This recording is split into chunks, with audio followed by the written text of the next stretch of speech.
ایران نے اسرائیل کی جانب میزائل فائر کر دیے. 100 سے زائد میزائل فائر. تل ابیب اور مقبوضہ بیت المقدس میں دھماکے سنے گئے. مختلف علاقوں میں سائرن بج اٹھے.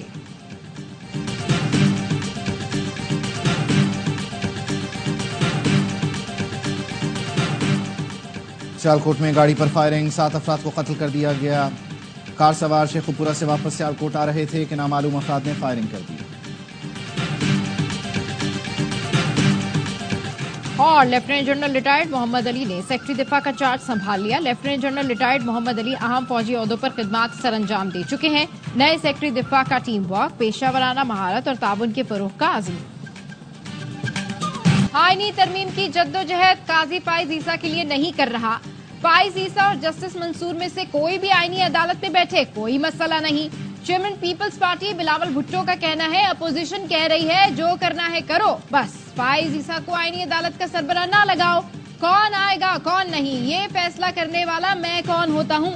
اسلام آباد میں عدالتی جنگ سے کوئی تعلق نہیں. ہمیں مقدس گائے کا تصور ختم کرنا ہوگا. آپ کیسے کہہ سکتے ہیں آئینی عدالت کو نہیں مانیں گے؟ جو آئین میں ہوگا اسے ماننا پڑے گا. جب کرسی پر بات آتی ہے تو آئین یاد آ جاتا ہے. مشرف راج میں آئین یاد نہیں تھا. آرٹیکل 63 ہم نے لکھا ہے، سب سے زیادہ ہمیں پتا ہے اس کا کیا مطلب ہے. ہمارا مقصد ہارس ٹریڈنگ پر قدغن لگانا تھا، پارلیمان کے ممبر کو غلام بنانا نہیں. 2008 میں آئینی ترامیم پر اتفاق رائے نہ بنا سکے. یہ شہید بے نظیر بھٹو کا نامکمل مشن ہے. جسٹس منیب کے خط کے بعد آرٹیکل 63 نظر ثانی کیس کا بینچ تبدیل. جسٹس منیب اختر آؤٹ، جسٹس نعیم افغان ان. نظر ثانی اپیل کی سماعت کے دوران چیف جسٹس قاضی فائز عیسیٰ نے ریمارکس دیے. لگتا ہے آرٹیکل 63 کا فیصلہ تحریک عدم اعتماد غیر مؤثر بنانے کے لیے تھا. جو روز پارٹی تبدیل کرتے ہیں وہ باضمیر ہیں یا بے ایمان؟ ہم کون ہوتے ہیں کسی کے ضمیر کا فیصلہ کرنے والے؟ تحریک عدم اعتماد میں ووٹ گنا نہ جائے تو وزیر اعظم کو ہٹایا ہی نہیں جا سکتا. ایک طرف رائے دی گئی منحرف رکن ڈی سیٹ ہوگا اور دوسری طرف کہا گیا نااہلی کی مدت کا فیصلہ پارلیمنٹ کرے گی. یہ تو تضاد ہے. صدر سپریم کورٹ بار شہزاد شوکت نے کہا فیصلے میں کہا گیا انحراف کرپٹ پریکٹس جیسا ہے، یہ فیصلہ آئین دوبارہ لکھنے جیسا ہے. بانی پی ٹی آئی کے وکیل بیرسٹر علی ظفر نے نظر ثانی کی مخالفت کی. سماعت کل تک ملتوی کر دی گئی. سماعت کے تحریری حکم نامے میں کہا گیا آرٹیکل 63A نظر ثانی کیس کی سماعت کے دوران کئی سوالات سامنے آئے. فریقین ان سوالات پر معاونت کریں. برطانیہ اور امریکہ سمیت دیگر ملکوں میں انحراف کی حیثیت سے آگاہ کریں. جسٹس قاضی فائز عیسیٰ نے بتایا کل جسٹس منیب اختر کو خط لکھا، انہوں نے پوزیشن برقرار رکھی. جسٹس منصور علی شاہ کو کمیٹی میں بلایا، وہ نہیں آئے. کمیٹی اور بینچ دونوں میں شمولیت سے انکار کیا. اس کے بعد کوئی اور آپشن نہیں بچا تھا. وہ نہیں چاہتے تھے دوسرے ججوں کو ڈسٹرب کیا جائے، اس لیے پریکٹس اینڈ پروسیجر کمیٹی نے نظر ثانی کیس میں جسٹس نعیم اختر افغان کو شامل کیا. اب سپریم کورٹ میں کچھ بھی بند دروازوں کے پیچھے نہیں ہوتا. پریکٹس اینڈ پروسیجر کمیٹی کے منٹس آف میٹنگ جاری کر دیے گئے.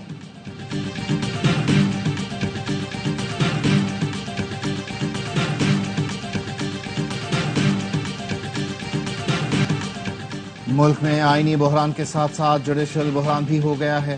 بیرسٹر علی ظفر کہتے ہیں امید ہے کل کی بحث کے بعد اس بینچ کو ختم کر دیا جائے گا. یہ بینچ غیر قانونی اور غیر آئینی ہے. جسٹس منصور علی شاہ نہیں تھے، 2 رکنی کمیٹی نے بینچ تشکیل دیا. پیپلز پارٹی کا آئینی ترامیم کے لیے اتحادی اپوزیشن جماعتوں سے مشاورت تیز کرنے کا فیصلہ. شہری رحمان اور نیر بخاری کی این پی اور کاف لیگ وفد سے ملاقاتیں. چودھری سالک اور ہدایت اللہ سے آئینی ترامیم سے متعلق بات چیت کی گئی. شہری رحمان کہتی ہیں کوشش ہے 2006 کے میثاق جمہوریت کے مطابق آئینی عدالت کا قیام ہو. آئینی ترامیم کا عمل فرد واحد کے لیے نہ ہو. وفاقی آئینی عدالت میں صوبوں کی بھی نمائندگی ہو. آئینی ترامیم پر اتفاق رائے پیدا کرنے کی کوشش کر رہے ہیں. رات کے اندھیرے میں چور دروازے سے بل لانا ہمارا وتیرہ نہیں.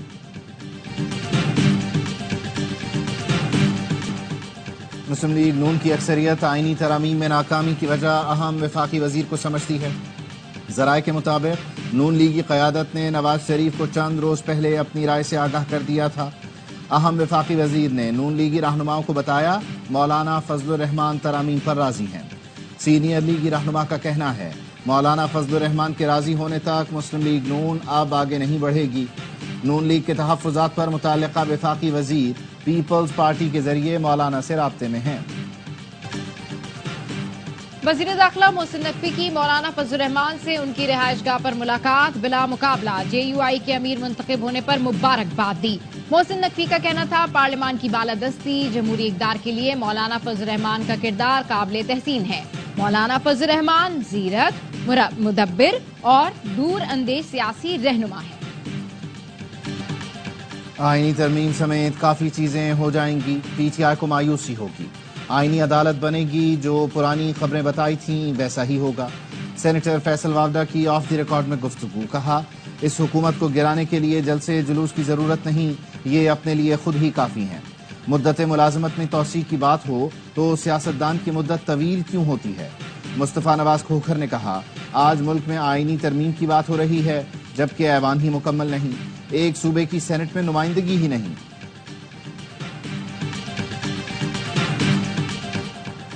پاکستان میں مہنگائی کی شرح 44 ماہ کی کم ترین سطح پر آ گئی، 9.6 سے کم ہو کر 6.9%۔ ڈالر کے مقابلے میں پاکستانی روپے کی قدر میں استحکام، وزیر اعظم شہباز شریف کا اظہار تشکر، کہا مہنگائی کی شرح کم اور پیٹرول قیمتوں میں متواتر کمی سے عام آدمی کو ریلیف ملے گا۔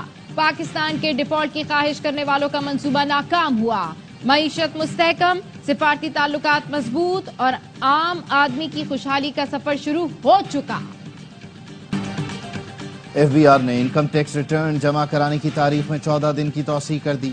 انکم ٹیکس گوشوارے 14 اکتوبر تک جمع کروائے جا سکتے ہیں۔ ستمبر میں FBR نے ہدف سے 2 ارب روپے زیادہ ٹیکس وصول کر لیا، 35 لاکھ گوشوارے جمع کرائے گئے۔